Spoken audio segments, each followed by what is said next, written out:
미국 한인 은퇴자의 준비 목록을 보고 등이 서늘해졌다. 같은 나이였다. 같은 세월을 일했고 같은 시간을 버텼다. 그러나 은퇴를 앞둔 표정은 전혀 달랐다. 나는 우연히 미국에 사는 한인 지인의 이야기를 들었다. 그는 은퇴를 앞두고 정리해둔 목록을 조용히 보여주었다. 종이에 적힌 것은 화려한 자산 내역이 아니었다.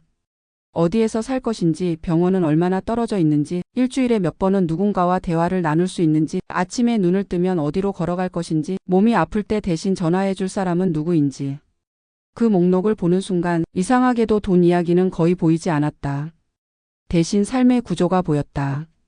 은퇴 이후에도 하루가 어떻게 흘러갈지, 누군가와의 연결이 어떻게 유지될지, 자신이 쓸모없는 사람이 되지 않기 위해 무엇을 붙잡고 살아갈지. 나는 그 종이를 보며 웃지 못했다. 오히려 등이 서늘해졌다. 같은 나이인데 나는 아직 이런 질문을 한 번도 스스로에게 던져보지 않았다는 사실이 뒤늦게 목덜미를 잡아당겼기 때문이다. 한국으로 돌아와 생각해 보았다. 우리 주변의 은퇴는 어떤 모습일까? 통장은 열어보지만 하루는 열어보지 않는다. 자산은 계산하지만 관계는 계산하지 않는다. 연금은 걱정하지만 역할은 고민하지 않는다. 서울 외곽에 사는 한 남자의 이야기가 떠오른다. 그는 평생을 회사에서 보냈다. 정해진 시간에 출근했고 정해진 자리에서 앉아 있었고 정해진 보고서를 쓰며 하루를 채웠다. 은퇴를 앞두고 그는 스스로 준비가 되었다고 믿었다. 집은 있었고 생활비도 계산되어 있었고 이제는 쉬기만 하면 된다고 생각했다. 하지만 은퇴 후 첫 달이 지나자 그는 자신이 하루를 어떻게 써야 할지 몰라 방 안을 서성였다. 아침에 일어나도 갈 곳이 없었고 전화기를 열어도 먼저 연락할 사람이 떠오르지 않았다. 아내는 이미 자신의 리듬을 가지고 있었고 그는 그 리듬에 끼어들지 못했다. 회사에 있을 때는 누군가의 질문에 답하는 사람이었지만 이제는 아무도 묻지 않았다. 필요한 사람이 아닌 느낌이 조용히 마음을 파고들었다. 통장은 아직 괜찮았지만 자신의 자리는 이미 비어 있었다. 그는 말한다. 은퇴는 쉬는 것이 아니라 존재 방식이 바뀌는 일이라는 걸 그때 처음 알았다고. 또 다른 이야기가 있다. 경기도의 한 소도시에 내려간 부부다. 도시는 지출이 많고 시골은 단순할 것이라 믿었다. 집을 정리하고 내려가면 삶이 가벼워질 줄 알았다. 하지만 내려간 뒤 마주한 것은 생각보다 긴 하루였다. 이웃과의 관계는 쉽게 열리지 않았고 병원은 멀었고 아는 사람 하나 없는 동네에서 말을 건네는 일조차 조심스러웠다. 남편은 점점 말수가 줄었고 아내는 집안에서 하루를 보내는 시간이 늘어났다. 생활비는 줄었지만 외로움은 줄지 않았다. 오히려 더 선명해졌다. 그들은 나중에서야 깨달았다.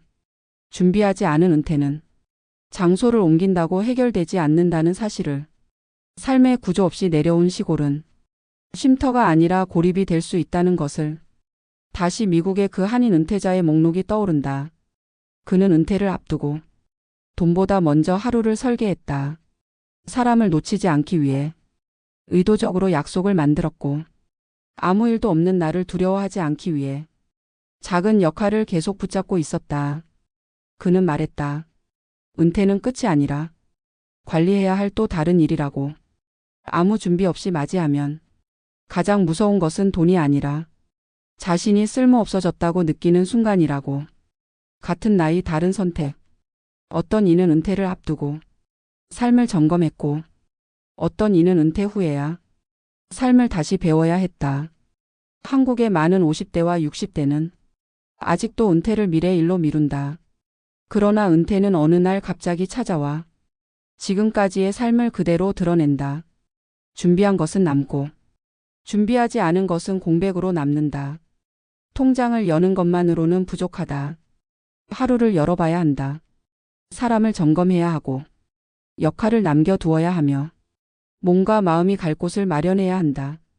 은퇴는 나이를 먹는 일이 아니라 삶을 다시 설계하는 일이다. 그리고 그 설계는 회사 밖에서 지금 이 순간부터 시작되지 않으면 너무 늦어질 수 있다. 같은 나이 다른 선택. 당신은 어떤 목록을 준비하고 있는가? 지금 이 질문이 당신의 등을 조금이라도 서늘하게 만들었다면 그것은 두려움이 아니라 아직 선택할 시간이 남아 있다는 신호일지도 모른다. 은퇴를 준비한다는 말은 여전히 한국 사회에서 돈을 계산하는 일로 오해받는다. 자산이 얼마나 있는지, 연금이 언제부터 나오는지, 생활비는 얼마나 줄일 수 있는지 같은 질문들이 준비의 전부처럼 여겨진다. 그러나 은퇴 이후 삶을 실제로 무너뜨리는 것은 통장 잔고가 아니라 삶의 구조가 사라지는 순간이다. 일을 하던 시절 우리는 하루의 대부분을 외부의 일정에 맡긴 채 살아왔다. 출근 시간과 퇴근 시간, 회의와 보고서 역할과 직함이 하루의 리듬을 대신 만들어 주었다. 은퇴는 그 리듬이 한꺼번에 사라지는 사건이다. 그 순간을 대비하지 않은 사람에게 은퇴는 휴식이 아니라 공백이 된다. 공백은 처음에는 자유처럼 느껴지지만 곧 불안으로 변한다. 야 할 일이 없는 하루는 생각보다 빠르게 자존감을 갉아먹는다. 한국의 많은 은퇴자들이 은퇴 이후 갑자기 무력감과 우울감을 경험하는 이유도 여기에 있다. 돈은 남아있지만 자신이 쓸모있는 존재라는 감각이 사라질 때 삶은 급격히 기울어진다. 은퇴 준비의 본질은 그래서 재정이 아니라 구조다. 하루를 어떻게 시작하고 누구와 연결되며 어떤 역할로 하루를 마무리할 것인지에 대한 설계가 필요하다. 미국에 사는 한인 은퇴자들의 준비 목록이 인상적인 이유도 여기에 있다. 그들은 은퇴 이후의 하루를 구체적으로 상상한다. 어디에 살 것인지보다 어디로 걸어갈 것인지를 먼저 정하고 병원보다 대화할 사람을 먼저 떠올린다. 이것은 문화의 차이가 아니라 은퇴를 바라보는 관점의 차이다. 한국에서는 은퇴를 끝으로 생각하지만 그들은 은퇴를 관리해야 할 또 하나의 일로 받아들인다. 이를 내려놓는 순간 삶이 자동으로 평온해질 것이라는 기대는 가장 위험한 착각이다. 실제 사례들을 보면 은퇴 이후 가장 먼저 무너지는 것은 인간관계와 역할이다. 회사라는 조직은 불편했지만 동시에 관계의 장치였다. 은퇴와 함께 그 장치가 사라지면 관계는 자연스럽게 소멸된다. 관계가 사라지면 하루는 길어지고 생각은 안으로만 맴돈다. 그때부터 작은 불안과 후회가 증폭되기 시작한다.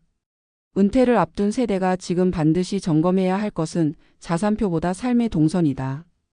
일주일 동안 누군가와 의미 있는 대화를 나누는 시간이 있는지, 몸을 움직일 이유가 있는지, 자신이 기여할 수 있는 작은 역할이 남아있는지 이런 질문에 답하지 못한다면 은퇴는 준비되지 않은 상태다. 은퇴 이후의 삶은 스스로 설계하지 않으면 외로움과 무기력이 대신 설계한다. 그 결과는 생각보다 빠르고 잔인하다. 많은 은퇴자들이 은퇴 후 몇 해가 지나서야 준비의 부족을 깨닫지만 그때는 선택지가 이미 좁아져 있다. 체력은 떨어지고 관계를 새로 만들 에너지는 줄어들며 사회는 더 빠르게 변해 있다.